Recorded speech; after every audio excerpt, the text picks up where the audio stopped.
You are listening to Let's Talk Trio on podcast. Make sure you're following us on all of our social media accounts.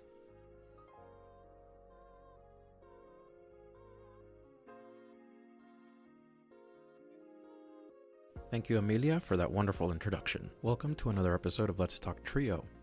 In today's program, we have Trina Walley, the director for the Clovis Community College Trio Student Support Services program. I want to thank our listeners for being patient as we upload the new episodes. I know it's been quite a gap between July and now.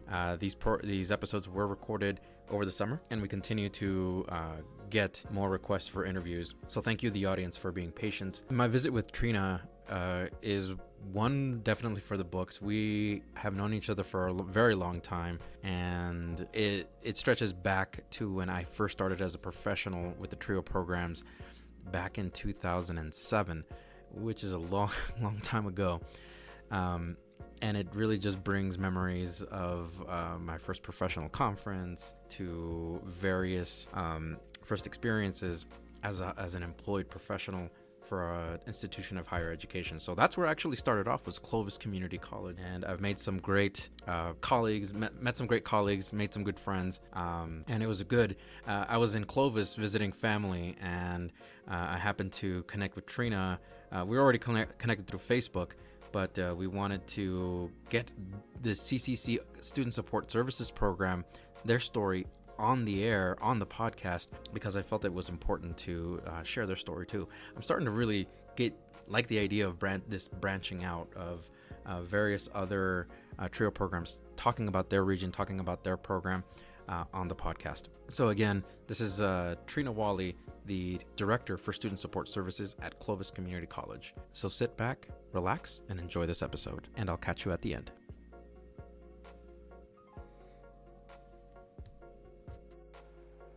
Thank you all so very much for listening to Let's Talk Trio. On today's podcast, we have Trina Walley, or Trina for short. Mm-hmm. She is here to talk about the Student Support Services program at Clovis Community College. Trina, welcome to the program. Thank you, Juan. It's so good to see you, by the way. Yes. It was good catching up. We had some lials for lunch. Definitely. Late lunch, but still. Gotta do the lials, yes. You were telling me it's a staple, or it's an icon, right? It's iconic. It's iconic. You can't come to Clovis and not go to Lial's. Something certainly worth going for, so definitely. Free advertisement for Lial's. Yes, there you go. You're welcome. I hope to one day, like in the podcast, that sponsors continue coming in for us and definitely. Sponsoring meals or something. Oh, definitely. We'll get with Laura about that. Absolutely. So, Trina, tell us a little bit about your experience with Trio. This is kind of the Let's Talk Trio podcast, so that's what we're here to do, is find out what your story is and what your experience in Trio is. Definitely. Well, I went off to college after high school. I was completely unprepared for what was waiting. That was 1996 is when I graduated, so it's been a while. I feel like I struggled being a first generation college student. I wasn't really sure how to navigate the collegiate system. And I also just had personal issues with, I was dealing with newfound freedom, had some pretty restrictive parents. So a lot of that kind of thing was also going on, those non-cognitive factors that we focus on. Right. I lasted 2 semesters before I dropped out and moved home. I worked jobs waitressing at a local office supply store. I met my husband, and I had 2 daughters, and they were 3 and 6 months old when I decided that in order to succeed as a woman in a smaller, more rural area that we live in, I would need to have a degree in order to have a better options, a better future for my family, myself. So in 2004, I enrolled at CCC as a non-traditional student. I got a job as a student assistant on campus, and my supervisor at the time informed me about Trio Student Support Services, which was specifically for students that are first generation, meet certain income guidelines, and or students that have physical or learning disabilities. My self-esteem at the time was pretty low. I felt like I started school because I really had no other choice, and I was intimidated about being a little older. So Trio SSS provided the comprehensive services I needed as I faced my unique issues in the collegiate setting. The one-on-one communication was critical during those first couple of semesters. They helped to bolster my self-esteem and made me realize that I was smart, I was capable, I had grit and determination, and if I made the decision to complete school, nothing was going to stop me. So I immediately took to the mission of the federal TRIO programs. I wanted to give back to help other students like myself. So I became a peer mentor in the program before moving on to the department secretary position, then the TRIO specialist and mentor coordinator position. And at that point in time, I decided to go back and earn my BBA and eventually my MBA. So, because I didn't want that journey to end. Absolutely, yeah. Which is funny because when I returned to CCC, I worked in the financial aid office. It was an incredible experience, a great opportunity to broaden my knowledge to include financial aid processes, which can be so confusing to students when it's a huge barrier for our students to try to understand the procedures, the rules, the regulations. So when the opportunity arose to become the director of the program that I came from, I jumped on it. So I have been the director of TRIO SSS here at CCC since 2016. When I enrolled at CCC, I had no intention of earning anything except a 2-year degree. Now, not only do I have 3 degrees, and not only do I get to assist students in the program that assisted me, I also get to teach finance here. So this college has opened so many doors for me, and I knew when I started here, and especially after joining TRIO SSS, that I didn't want to leave the higher education profession. I'm passionate about helping other students succeed, and I believe that the most important thing that you can do when you succeed is to reach back and pull others up along right with you. This is the attitude that I've brought along with me since I was a TRIO SSS student, and it's the attitude that I will continue to exhibit as long as I'm in higher ed. Yeah. So you've really had an extensive journey with TRIO programs. Yes. And it's really helped you in a lot of your facets of life. Really. Definitely. Just even a sounding board that somebody actually knew my name and knew my face and wanted me to succeed. Because, I had supportive people in my life, but none that really had that knowledge of college that I really needed to help me get through it, especially being an older student. So it's been a circular journey, a full circle. It's one of the greatest accomplishments of my life to lead this program after coming from it. And it's so very inspiring to see you lead this program because we met yes. in 2007. Ish. Oh it's been over 10 years. Oh my God. Yeah. We're so old. So for the audience, Trina and I go way, way back, and that's when I knew her, is when she was an admin secretary Yes. For the Student Support Services program. Yep. I had just started as a professional at the Upper Brown program here at Clovis Community College. Yep. So I was riding right along behind you. So we were right there riding the ride together. That's right. So, We came up together. Absolutely. So that means a lot. It does. As a professional, I know you must have gone through various conferences. Oh, yes.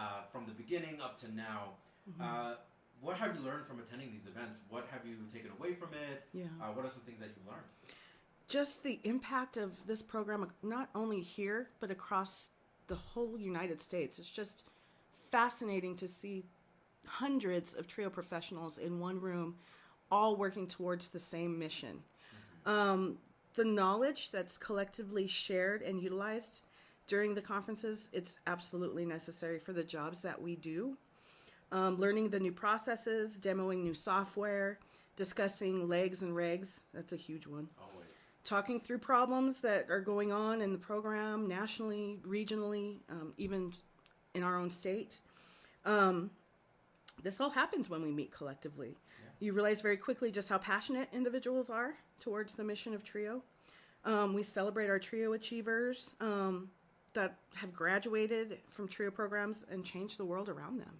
And it's just a beautiful thing to see, a 75-year-old man that went through the Upward Bound programs that turned around in California and started a nonprofit to help the youth of his city to be more than just a pipe dream of being a professional athlete, it's just, he stood up there and he bawled and said that TRIO didn't just change his life, it changed generations of lives in his family. And so just getting to connect to people like that on that level, it's mind-blowing to see what people have done. At our last conference, national conference, we had our first Family Achiever Award. So we honored actress Viola Davis, who's a Academy Award winner. I think she's the first actress to win, is it an Emmy, an Oscar, and a Tony, something like that? Yeah. So she and her 4 sisters all went through the trio programs. Their matriarch was there.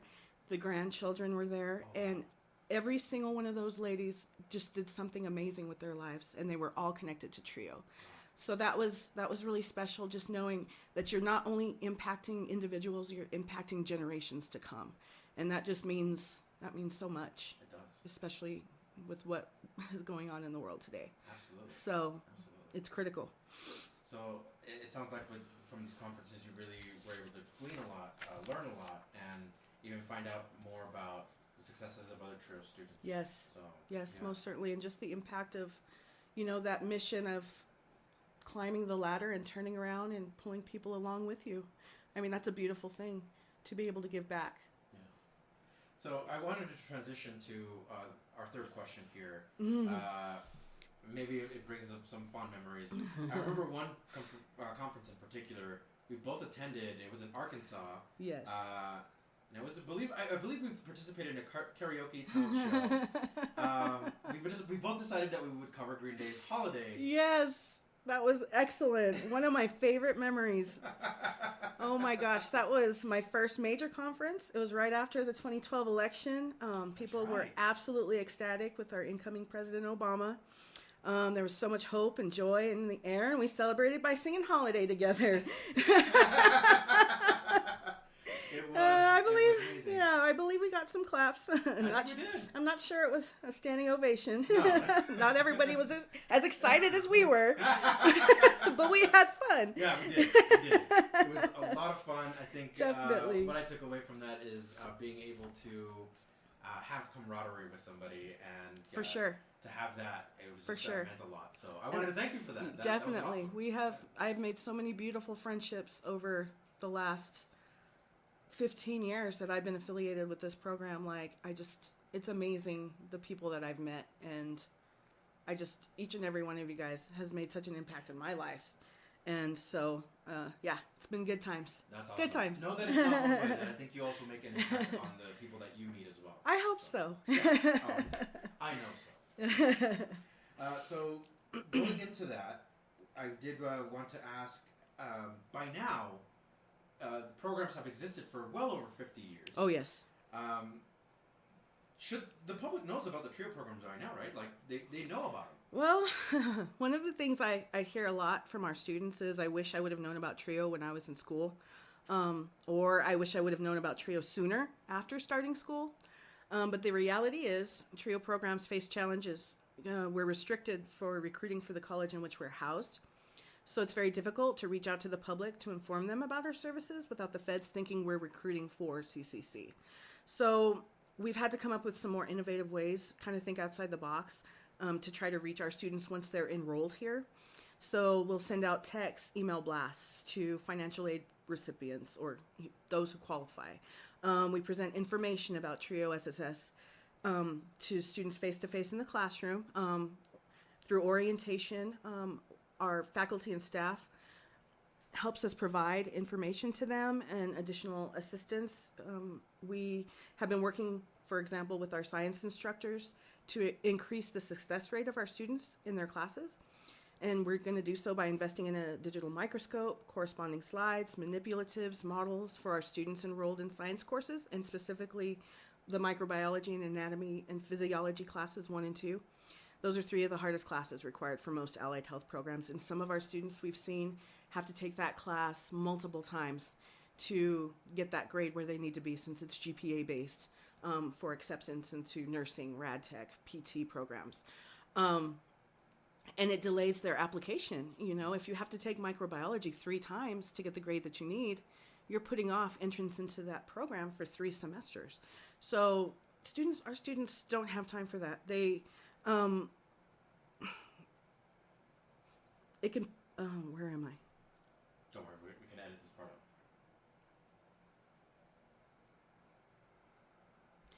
So many of our students receive financial aid, and they are on a fixed income. So any delay into these programs can cause havoc in their lives.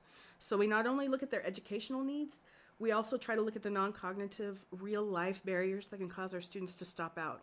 And we do our best to overcome those obstacles on a one-on-one level.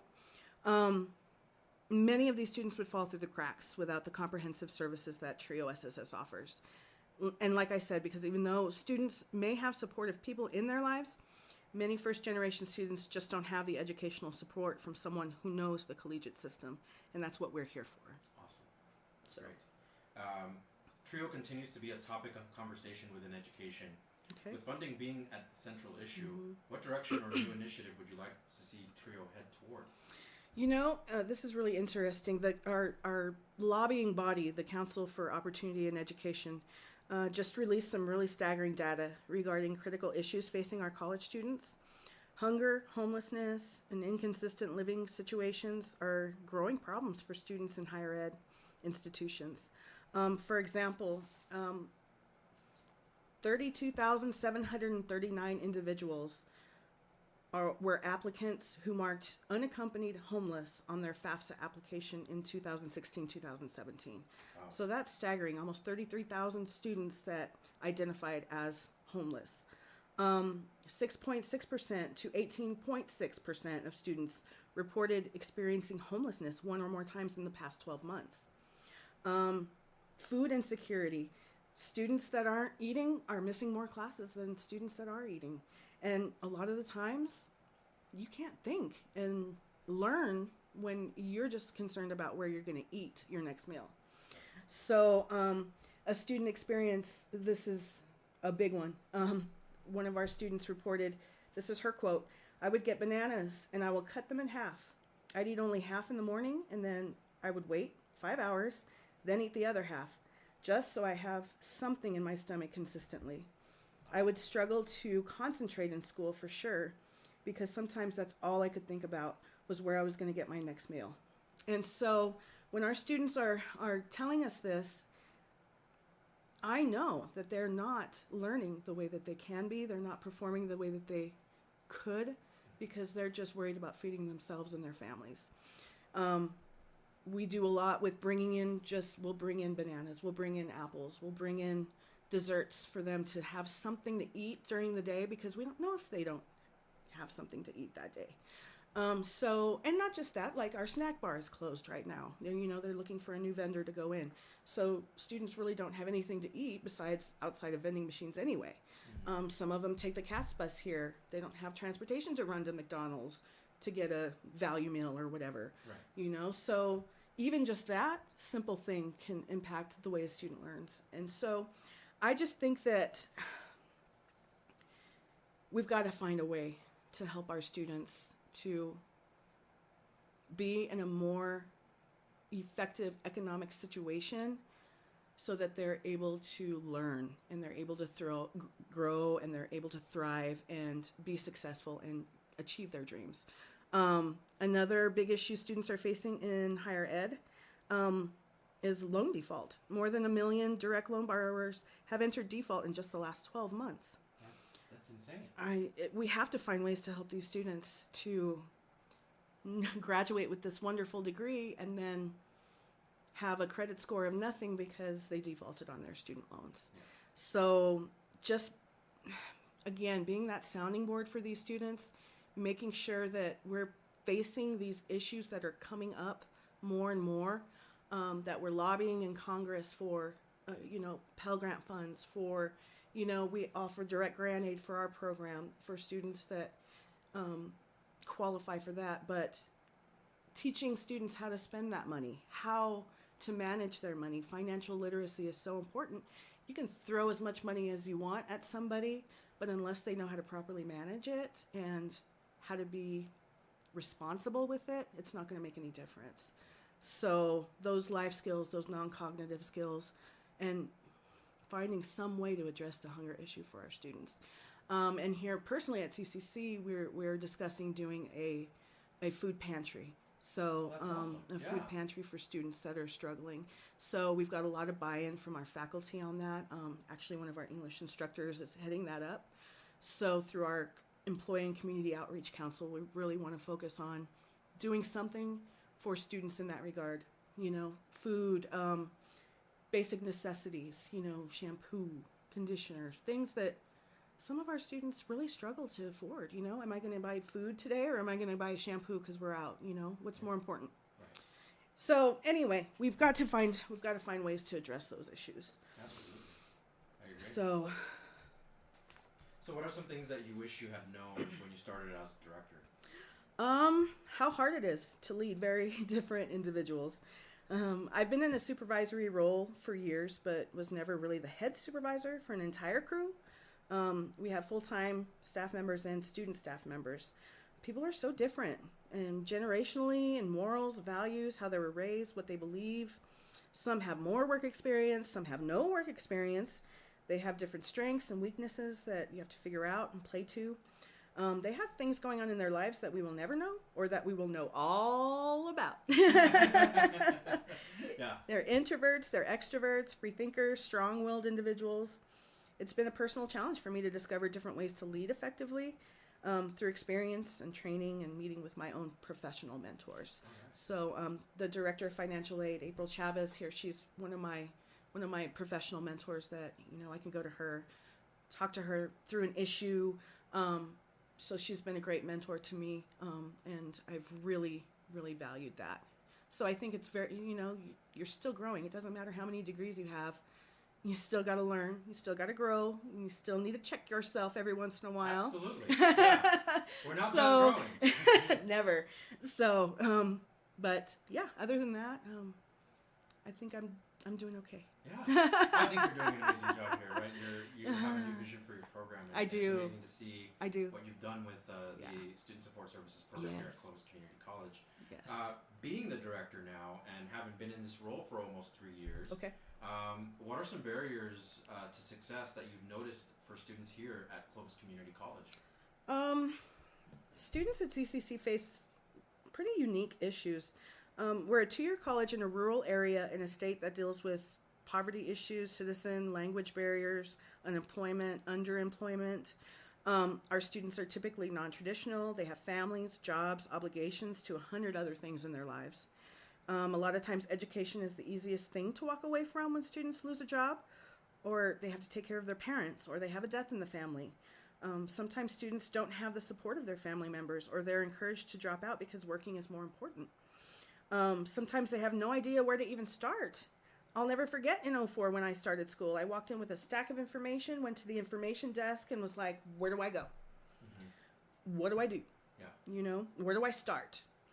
I went to financial aid. They gave me a paper FAFSA, because that's when they still had paper FAFSAs. I had to ask several times the procedures for submitting, what I needed, how to submit it. A lot of our students aren't comfortable asking questions, and they'll just simply walk out the door. Yeah. Because they think it's too hard, it's too complicated. They second guess themselves. They decide to just walk away because it's less painful. Not necessarily easier, but less painful. Yeah. Students returning after several years have to train their brains how to learn again. Yeah. They have to relearn writing, math. Some of them have to learn to use the computer for the first time because they never have before. Mm-hmm. So I think sometimes they feel like we are speaking a different language that they will never learn. So that's kind of what I see our students face. Even things just like transportation, getting out here can be difficult for a lot of students. So it's tough. We see a lot of hungry students and students that have to stop out because they have to go back to work, or their job won't work with them, or so being in a rural area that kind of creates some unique challenges. Absolutely. So when a student comes in with those barriers or those challenges, then they come seek you out, seek your program out. Okay. So what sort of support or resources does this program offer to help with that? So it's an opportunity outreach program. It's designed to motivate, retain, graduate, and transfer eligible students. Our services include academic advising, monitoring, and support.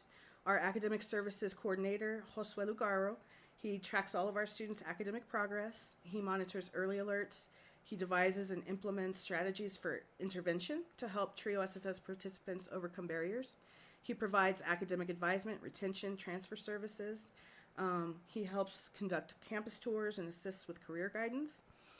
He also assists students with getting connected to campus and community resources.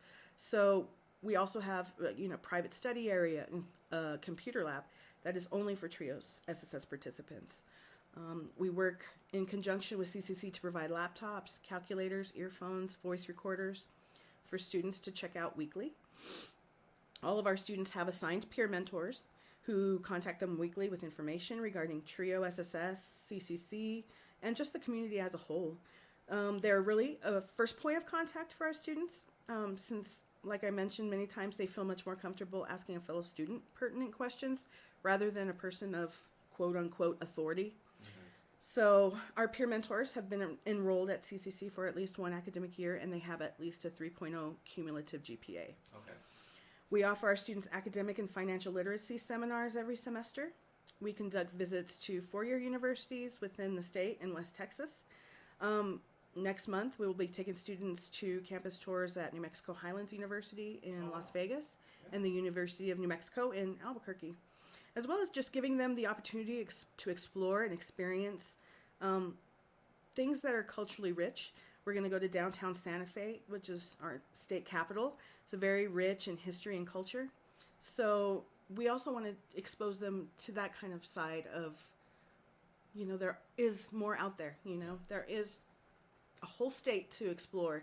It's beautiful to the very first time they ever see downtown Santa Fe or the Loreto Chapel or something that they've never seen before. It's awesome. It's like a little kid in a candy store. It's so amazing to see.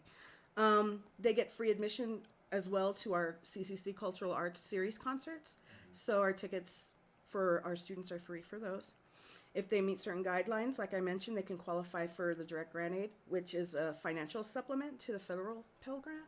So since we only accept and serve 180 active participants per academic year, we really get to know our students and develop a relationship of trust and support with them. We often hear from them that they regard our program as family.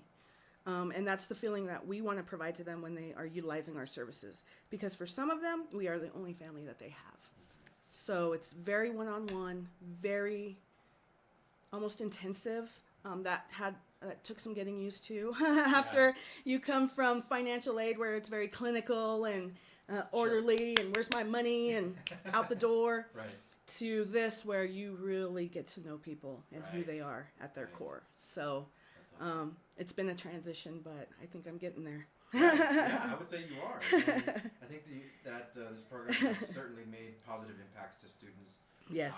And has really showed them ways to, one, look at at different colleges that it doesn't just, right? It doesn't say just be in-house and be here, but there are other opportunities elsewhere. Definitely. Having said that, starting out at a community college can be a fiscally responsible move. Yes. I think that now the larger conversation within the Department of Education and various other channels is community college is a good way to start off. Definitely. What's some advice that you would give a student entering Clovis Community College, this college specifically? Get your FAFSA done early. That's important. Visit with full-time financial aid staff members to ask those specific questions of what documentation will be required of you. Some people walk in and they're completely blind to that.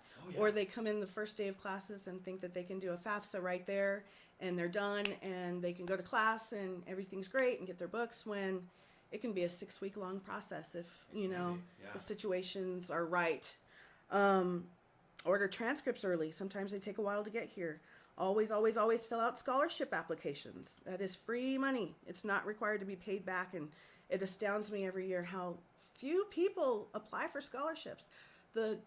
April from financial aid will call me and say, hey, do any of your students need additional money? Have them fill this out. And it's like, fill it out every year. So scholarship applications are so important. Look over your AccuPlacer review before you test into your classes. I think that's a big one, especially for students that are returning. Our testing center offers a study guide that you can look through, kind of prepare yourself to walk into the AccuPlacer and perform to the best of your ability. Apply for TRIO SSS, even if you think you might not qualify. Get familiar with the library, with tutoring, academic coaching services. Don't be afraid to speak up, I think, is a big one, because the student is ultimately responsible for themselves, their grades, so they really need to make their voices heard and take ownership of that educational experience. Asking lots of questions. More than once if you need to. If you need to ask a question 3 times, ask it, because there's no silly questions. And chances are, if you have that question, somebody else is too. So definitely those are some areas that I would cover for a student walking in the door. My own daughter is preparing to go off to college this year, so she's attending a community college in Albuquerque. So look at the colleges in your area. Chances are you'll find smaller schools that you can start at. She's not exactly sure what she wants to do, so it's perfect for her. So definitely just knowing your options. You don't have to go to an expensive school. You don't have to go to university right away. Save some money. Stay at home for a couple more years. Do what you got to do if you're a traditionally aged student. And just really come and visit with the people that are going to make a difference. So just talking to people is so important. It is. And it's sad because a lot of our students are just not comfortable talking to anyone. Yeah. So breaks my heart. So just speaking up and finding that one person you can go and ask questions. I had one of my students in financial aid. He would only come and see me. I was the only one he would come and see. And so when I transitioned back here, he happened to be a TRIO student as well, so he was just delighted. But he was like, who's going to help me in financial aid now? I'm like, I can still answer some questions. You know, I can make a phone call. Yeah. So definitely just finding that one person that's, going to be there to answer your questions, that knows what's going on. Absolutely. I think TRIO staff do a really good job advocating for students. Definitely. And I think that's one of the reasons why many TRIO students, I know when I was with Upward Bound, I would latch onto doors of Susan, because I felt like they had all the answers, but they eventually had me going, network with people. This is how you find out about your questions. Right? Exactly. Gaining that confidence to approach other people, I think, is one of the beautiful things about getting an education, is seeing a person blossom. Even from being completely not with it to completely with it. Yeah, I guess is a good way to put it. Right? Yeah, definitely. So we're at the point of the interview where I want to ask a couple questions about the type of support you receive as a director. Okay. Do you receive a lot of support from the college while you're here, or for when the program gets funded? Okay. Do you get a lot of support? One of the things that makes our specific TRIO SSS program thrive is the amazing support we receive from our campus administrators, our directors, our staff. The collaboration between departments it's really unique and one of a kind here at CCC. At any point in time, I can call the director of financial aid and have a conversation about a student account or a policy. I can call the director of counseling and advising in any situation that may arise. I frequently work with the tutoring manager and the registrar regarding student issues. Our marketing office and recruiters support and provide guidance for our ideas and our initiatives, and they always ensure that we are included in key events such as new student orientation. Okay. So I am also on a couple of different committees on campus. The Starfish Committee, which is a big one. It's our early alert system that assists us in providing just-in-time student interventions to students who are struggling in a course. Our business office is phenomenal. Our grant accountant, our director of finance, our CPO, our CFO, and sponsored projects executive director, they work so hard to ensure that we are in compliance with state, federal, and grant regs. We have excellent relationships with our faculty members as well. We work together frequently to assist students outside of the classroom. I have spoken with other TRIO program directors in the past who struggle so much because they do not have the support of their campus administrators and other departments. So I feel we are so truly grateful for the outreach from the college. It's been phenomenal. That's great. What about the community at large? You serve the greater Clovis community. Yes. So what support do you receive from them? We're very active with the Helping Organizations meeting at our MAT 25 Center. We attend those monthly to provide information to the community members that attend. So Josue is at that meeting every time they have one. We work closely with the New Mexico Department of Workforce Solutions to assist our students with job placement. They also have a program where they will assist financially with students that are going into technical programs such as nursing, rad tech, PT. I think they do welding. to assist students financially even. They will help a nurse pay for scrubs. They will help a rad tech student travel to the different points in New Mexico that they have to go to do their training.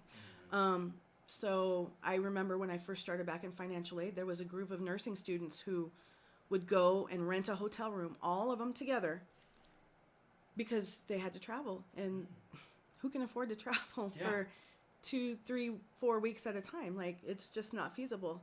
Right. So getting them hooked up to the WIOA and the Workforce Solutions Center is something that Josue focuses on a lot.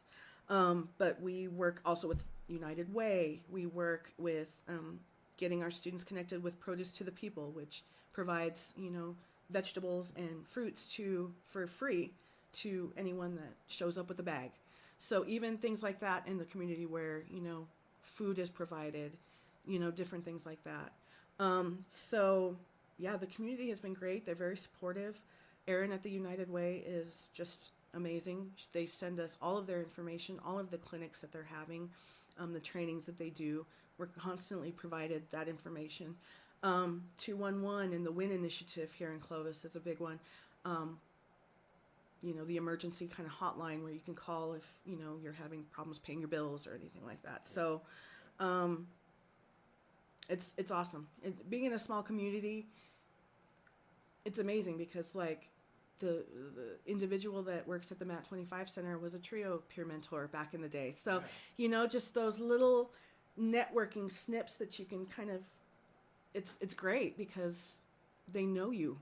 They've come up with you. They understand the premise of what we're doing. Yeah. And so finding those champions and sticking to them is a huge part of the job here. So that's so cool. Yeah, definitely. So it sounds like you really have a lot of support from not only the college, but from the community at large. Yes. That they really believe in the mission and vision of TRIO. I think so. Right. Yeah, definitely. Awesome. Every TRIO program goes through funding cycles. Okay. Can you explain the process for your TRIO program and what you do to prepare? So we run on a 5-year grant cycle. Our executive director of sponsored projects will rewrite the grant application near the end of the 4th year. The feds review the grant applications to determine whether or not the program will be refunded for another 5 years. We use qualitative and quantitative data for use in the grant application. This will actually be the 5th grant application that we will submit. Oh, the 5th So, one. yeah. Wow. So we've been in existence. I'm kind of jumping into our history a little here. Yeah, go for it. Okay. So CCC, we began operating the first TRIO SSS program in 2001.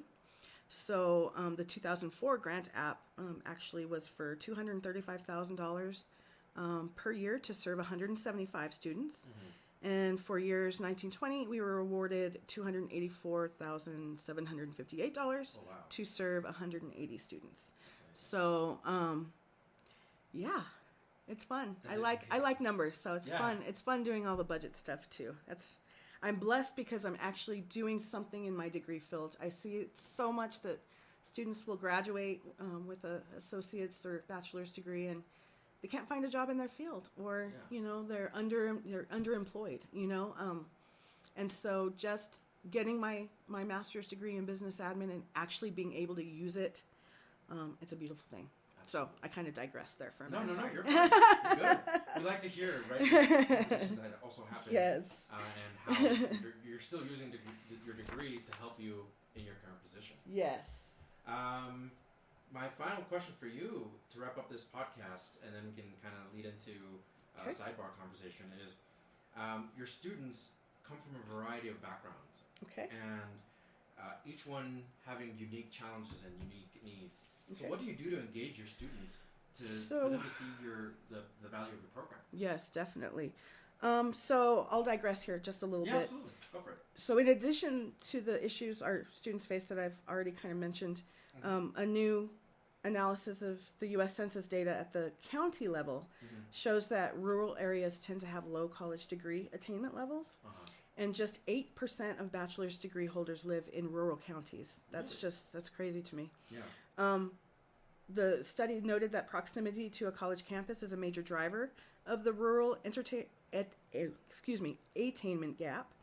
And this is interesting.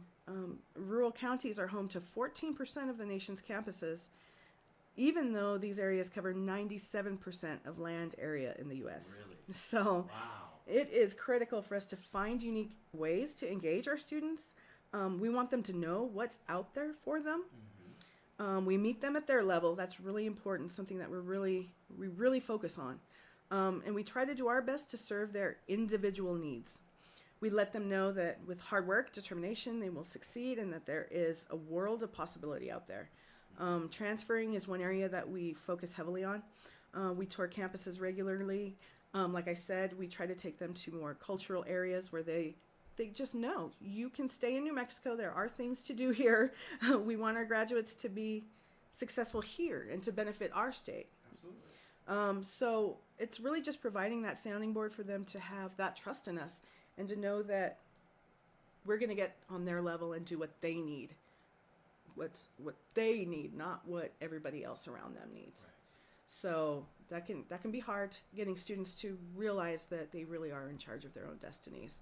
And there's a whole world out there, in a world of possibilities. So just getting them on that level, I think, really helps them to be engaged, because once they find that spark, they just light up. And it's a beautiful thing to see.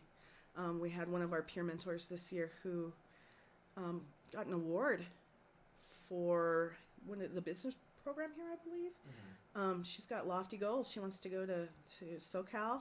And go to get her MBA there. So, that's cool. Just seeing her start from and seeing where she ended up, it's beautiful. It makes my job so worth it. So, yeah. So your job must be super rewarding, seeing the students day in, day out. It is. Hard work they put in. It's amazing. We go to graduation every year. We go to all the pinnings every year for nursing, rad tech, PT. We support our students. We want them to know we're there till the end. And beyond, if they need us to help them with transferring, we do whatever we can for them. So yeah, there's just watching them on the journey. It can be heartbreaking too, because you lose some. Absolutely. So that's heartbreaking to know that some of them just aren't going to make it, but the ones that do, it just makes us feel so valuable. So definitely. Absolutely.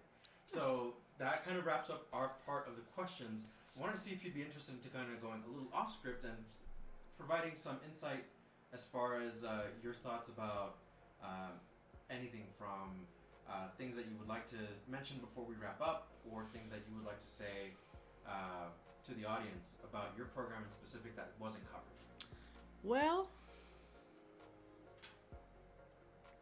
like I said, the family vibe that we have, I think it's so necessary for people to experience. People want to feel accepted. They want to feel like they're a part of something, hopefully part of something bigger than themselves.